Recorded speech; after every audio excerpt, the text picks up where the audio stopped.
लिए लीजिए दादा।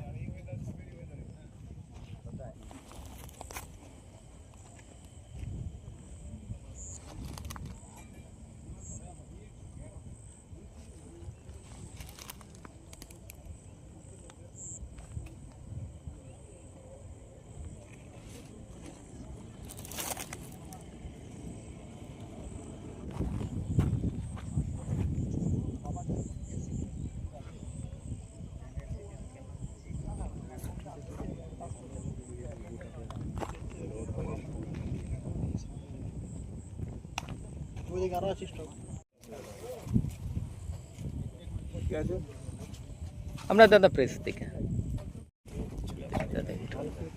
দাদা একটু একটু লাইট ওইদিকে দিও। এটা इधर भराने इधर इधर लाइट ऑफ लाइट लाइट इधर लाइट ऑफ दादा একটু লাইট ওইদিকে দিও। এটা इधर भराने इधर इधर लाइट ऑफ लाइट लाइट इधर लाइट ऑफ না আজকে দেখলেন কি করে? এতদিন দেখেননি কেন বলুন তো? আপনার তো এর মধ্যে পরে সেটা আমাদের পেট্রোলিং আছে না, আমরা মাইন্সি দেখি, সিআইসিএফ পেট্রোলিং করে।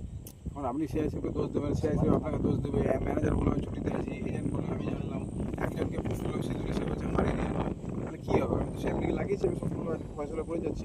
তাহলে এটা আমরা সিজ করছি, সিজ করছেন ঠিক আছে, কিন্তু এই প্রবলেমটাকে তো সলভ করতে হবে। এই তো ডে বাই ডে চলছে এরকম। আপনাদের বিরুদ্ধে এত খেলা চলে চলছে, আপনার সিকিউরিটি অফিসার একদম সিবিআই খেয়ে হামলা করে মরে গেল। এইগুলো আপনাদেরকে দেখার বিষয় না, আপনাকে দেখতে হবে। পুলিশ যদি না করে তো আপনারা সেভাবে সিআইসিএফকে দেখবেন। সেটা তো আমরা সিআইসিএফ চিঠি করেছি, কিন্তু এরিয়াগুলো অলরেডি গাজেট নোটিফিকেশন হয়েছে, নভেম্বর মাসে গত বছর ভারত সরকার করেছে। ঠিক আছে, কিন্তু ঘটনা হচ্ছে যে জায়গাগুলোতে এটা আমার কাছে খবর চলে এলো, আমি জায়গাতে জীবনে কোনোদিন আসিনি। আর আপনি এখানকার ইনচার্জ অফিসার এবং এখানের আমি রেসপন্সিবল পার্সন হয়ে আপনাকে খবরটা আসেনি কি? আমার তো সন্দেহ লাগছে, সিরিয়াসলি সন্দেহ লাগছে। আমাদের এখানে বড় শর্টেজ আছে, আর যেহেতু এটা অ্যাড ব্যাচ, তো অ্যাড ব্যাচে তো কন্ট্রাক্টরের রেসপন্সিবিলিটিটাকে সিকিউরিটি প্রোভাইড করা। সেটা দেখুন, এটা এখন আপনারা নানা রকমভাবে একে ব্লেম ওকে ব্লেম। প্রপার্টিটা ন্যাশনাল প্রপার্টি কি ন্যাশনাল প্রপার্টি? National property. তো এই ন্যাশনাল প্রপার্টি আপনি এখানে সিকিউরিটি হেড এরিয়া, তো এই সিকিউরিটি হেড হয়ে আপনি কেন এখানে আপনার কাছে ইনফরমেশনটা নাই? আমি তো এখানকার লোক না, আমি জীবনে কোনোদিন এখানে আসিনি। আমাকে এখানে লোকাল লোক বললো, আমি বললাম আপনারা কেন বলেনি? সেই লোককে কেন বললেন? পুলিশকে বলছে স্যার আমরা বলে হেল্প পাঠিয়ে গেছি, কেউ কোনো অ্যাকশন নেয়। আমার কাছে সেরকম ইনফরমেশন আছে যে স্টক থাকলে আমরা সঙ্গে সঙ্গে রেড করি। এবারে এটা কী বলবো আপনাদেরকে বলুন, কারণ এটা তো এই তারপরে ভোটের আগে এইভাবে এইটা ভোটের কাজে লাগানোর জন্য এইভাবে কয়লা স্টক হচ্ছে। আপনার এরিয়াতে আমি বলে দিচ্ছি অনেক জায়গাতে এরকম হচ্ছে। আপনি কিন্তু আজকের মধ্যে সবগুলো সিজ করান, অনেক জায়গাতে কিন্তু আছে, আপনার এরিয়াতেও আছে, পাশাপাশি এরিয়াতেও আছে। আমি সিএমডি সাহেবকে জন্য বলবো এগুলো ইমিডিয়েটলি কিন্তু কয়লাগুলো সিজ করেন, যত যেখানে যা আমি সিআইসিএফের ইন্টেলিজেন্সকে অ্যাক্টিভেট করান, না হলে কিন্তু দেখুন এইভাবে আমি কিন্তু টলারেট করবো না। अच्छा, इससे पहले भट्टा अच्छा कितना मात्रा में भी कोयला है ये मेजरमेंट इस तरह से हम लोग नहीं कर पाएंगे जब तक इसका अच्छा ये पेमेंट नहीं करेंगे, कैसे करेंगे? अच्छा ये क्या खाना पूर्ति के लिए सिर्फ सीज होगा या कुछ कार्रवाई होगी? एकदम कार्रवाई होगा, एफआईआर होगा, इसके लिए कंप्लेंट होगा पुलिस को। अच्छा, इस इलाके में तो बहुत दिन से चर्चा हो रहा है कि अवैध कोयला का कारोबार चल रहा है, ओसीपी के माध्यम से लोग निकाल के दिन या रात को ही ये लोग कोयला सप्लाई कर रहे हैं। इसके लिए हमारा रेगुलर जो है रेड और सीजर चलता रहता है। आपका नाम? अशोक दास।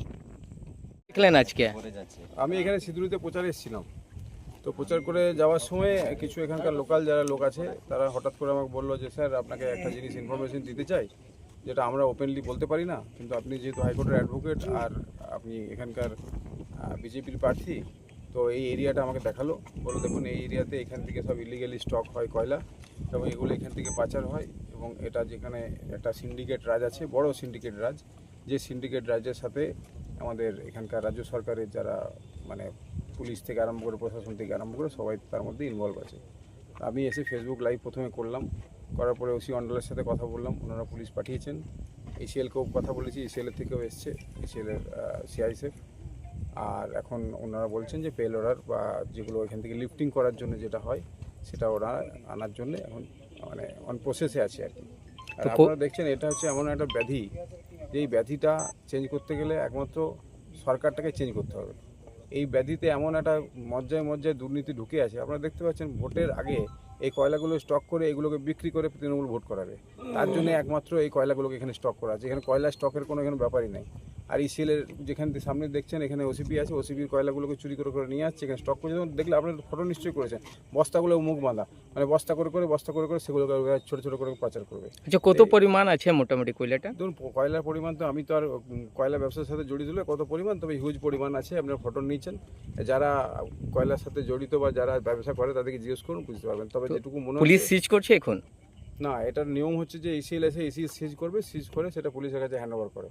তো এখন ইসিএল এর যারা কিছু আধিকারিক এসছেন, কিন্তু যারা মেনলি যারা সিজ করবেন বলে মানে যাদের অথরিটি এজেন্ট বা ম্যানেজার যারা, তারাও আসছেন, অন প্রসেসে আছেন আর কি। আর তারা গাড়ি অ্যারেঞ্জমেন্ট করছে, কারণ এটা তোলার জন্য আপনি দেখেছেন হিউজ পরিমাণে কয়লা আছে। তো গাড়ি তারাও গাড়ির জন্য বলেছে, গাড়িও আসছে। তো এটা সিজ করিয়ে তারপরে আমি এখান থেকে যাব। কি লাগছে, এটা ম্যানেজমেন্ট মিলিত আছে এটাতে? ইসিএল দেখুন, ম্যানেজমেন্ট শুধু মিলিত নয়, এখানে এসিএল ম্যানেজমেন্ট যদি মিলিত না থাকে তাহলে তো সম্ভব নয়। আর এখানে পুলিশ থেকে আরম্ভ করে প্রশাসন, রাজনৈতিক মদতপুষ্ট নেতারা এখানে সঙ্গে জড়িত আছে। রাজনীতি দ্বারাই সব কিছু কন্ট্রোল হয়। তা পুলিশের যে আমি খুব দোষ দেবো বা ম্যানেজমেন্টের খুব দোষ দেবো সেরকম কোনো ব্যাপার নাই। দোষ সবারই আছে, কিন্তু সেই দোষটা মানে চাপিয়ে দেওয়া হয় বা সেগুলোকে প্রেশার ক্রিয়েট করে এগুলো করানো হয়। এবং রাজনৈতিক ক্ষমতা যাদের হাতে আছে তারা যেভাবে পরিচালনা করছে, তো সেইভাবে সবাই পরিচালিত হচ্ছে। তো এখানে এই দুর্নীতি বন্ধ হওয়া দরকার। আপনারা দেখছেন ন্যাশনাল প্রপার্টি কীভাবে লুট হচ্ছে। আজকে আমার সন্ধ্যাবেলা পুরো শিডিউল ছিল, এরপরে এই শিডিউলটা আমার এটা করতে গিয়ে নষ্ট হলো। আমার আলটিমেটলি আমি ভোটে দাঁড়িয়েছি, আমার আপনারা বলতে পারেন যে আজকের দিনে আমার একটা আর কয়েকটা 2-3 দিন বাকি আছে, আমার একটা সন্ধ্যাবেলা পুরো শিডিউলটাকে চলে গেল, ভোগে চলে গেল আর কি। সেই শিডিউলটা আমার নষ্ট হলো একমাত্র এই ন্যাশনাল প্রপার্টি বাঁচানোর চক্করে। তো আমি আমি বলেছি সবাইকে যে দুর্নীতি মুক্ত প্রশাসন হবে ভারতীয় জনতা পার্টির, এখানে ডবল ইঞ্জিনের সরকার হবে এবং রানীগঞ্জে বিজেপি এবারে জিতবে। আর এখানে যা কিছু অন্যায় যা কিছু হবে পুলিশ প্রশাসনের কাজ আমি অনেকটাই কমিয়ে দেবো 4 তারিখের পরে, কারণ আমি জানি কীভাবে ফয়সলা নিতে হয়, অন দ্য স্পট ফয়সলা করে দেবো। লিয়ে লেছে দাদা।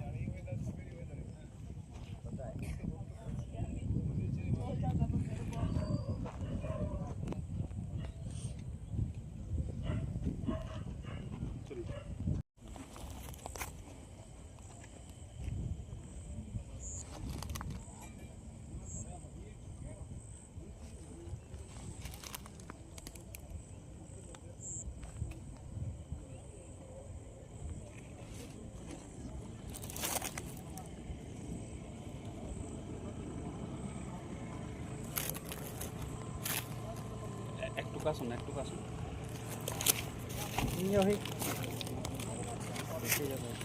ওই জন্য তো যেমন